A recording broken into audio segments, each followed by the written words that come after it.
Hello friends, this is Scott. I'm down at the hobby farm and today's a big day. It is finally the first day of laying laminate, water-resistant laminate clickable flooring. Now, the first thing you got to do is you got to run a chalk line. And I get all my advice from a guy that I watched on YouTube, and he's got a video or a channel called So That's How You Do That. He is a professional. I am not a professional. I've taken what he's shown me in those videos, and I've watched a lot of them, and then I'm just kind of modifying them for my own use, and hopefully I don't screw anything up. First thing, though, is setting that, you just put some screws in the floor after you've measured the middle of the hull, and you snap that chalk line down the middle. I think the most important first thing to remember is that these boxes of flooring come with probably 4 or 5 different patterns in the flooring, and each box may have more of one than the other. So you've really got to open up multiple packages and mix them up so that you don't have don't want consistency. You want to have a random pattern. Now here's running a chalk line, and I have a laser level too to help me a little bit. And I didn't find the laser level to be that useful, but anyway, what you do is you run the first chalk line, and then you measure the width of the plank and divide it in half, and then you snap another chalk line. Now this is the most important thing that I got from my videos watching YouTube is instead of using the little spacers, you got to have a solid base on which to start your floor. Now, the gentleman that I watch on YouTube leaves 2 rows, and then, outside a vent, because you don't want to be cutting vents on your first row. And you do some mathematical calculations. There's the second line. I decided you could do it on either side of the main line. But you got to have a solid base to be able, because when you're clicking this flooring together, it will move. And you do a little bit of hammering, and you got to have a solid base. So if you do it up against an uneven wall, it's not going to work very well. Now there's my 1/4 inch gap on this side, and I put the spacers on the other side because you always work left to right. So what you got to remember is if any row is going to go beyond your wall, beyond the left side of where you're at, you can't cut it that way. You've got to be able to go all the way to the other side and then start from the left and work your way back to this side. Now there's my first heating vent that I cut out, and I did okay. Again, all this will be covered with vents or with trim. So starting out, it looks pretty straight. I think I'm doing pretty good. And my biggest fear was to have the front room look like crap, because or be not straight, because that would really be obvious. But as I progress, everything's looking good. I'm staggering my seams about 8 inches, so I have no seams overlapping. I'm flipping the different patterns of types of flooring design into it, so it's all random, and I do not have any overlapping gaps or lines, and everything's coming in together. As you see my spacers there on the left. I'm trying to keep it off the wall a little bit. But I'm not going to lay the floor like this, but I wanted to show my wife that I made the corner and it was perfect. So literally, I changed my plan because I was going to go to the middle line, or the chalk line I drew, the second line, and then work my way back toward the walls and make some cuts on both sides.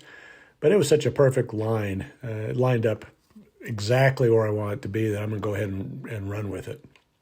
But as I get in the hall, again, you got to start at the left. So I got to go all the way into the master bedroom and start the next row that goes down the hall. But as you see, the flooring looks good. It's got every color of the rainbow from the brown tones in it. So no matter what transition pieces I pick, it should match the flooring. And it does have a little bit of a blue tint, and I think it goes pretty good with the cabinets. So here's the first line down the hall. Now, I did not start from the front room. I started from the master bedroom all the way down here. And again, I installed some more little wood pieces just to hold the floor in place. And I had to start at this wall and work my way all the way back to the front. So lining this up was a little bit of a challenge. And I screwed up one spot, and it's right by this little door jamb, because it did move on me a little bit. So I got a little bit of putty to put in that won't be covered by trim. But overall, that's the only thing I think I screwed up on so far. So it's looking really good. And it's straight, and it's not going to be an embarrassment, I don't think, as we walk in the door. Now, there's from the master bedroom. There's the vent involving the first couple rows. And going down, and it looks pretty straight. Now, there's the male end, and then there's the female groove end, and the female groove end is on the right. So I'll be marching my way into the kitchen, or dining room kitchen, and into the back bedroom, and into the master closet next. I'm not sure exactly the order, but actually, I do know the order. It's going to be the master closet because that's the farthest to the left. So I've got to start there, and I've got to work my way into the old guest room that I used to stay in. And then I can work my way back down the hall, and then I'll work my way into the kitchen, and then work my way back to the outside wall of the dining room.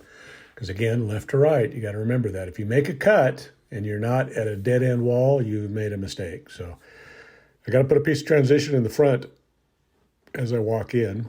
But here's the last 2 rows, and one was a full row and one was a partial row, but it looks pretty good.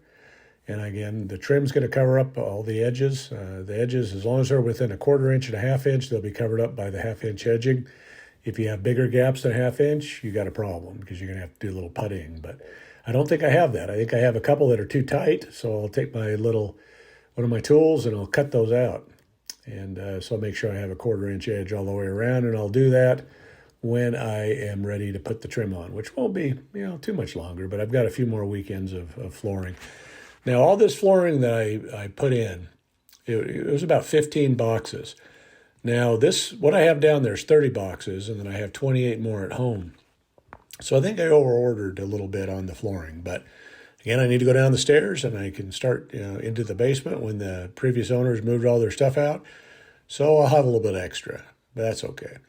But here's as far as I got this weekend. And again, it was a lot of thinking, and I'm pretty tired of thinking. When you start making mistakes or you can't remember which ends up, then you just got to quit for the day. And flooring is a tough thing. Now, I'm trying to do a seamless one-piece floor. And next up, I've got to move my way into the hall, or into this part of the master bedroom, and then into the closet, I should say.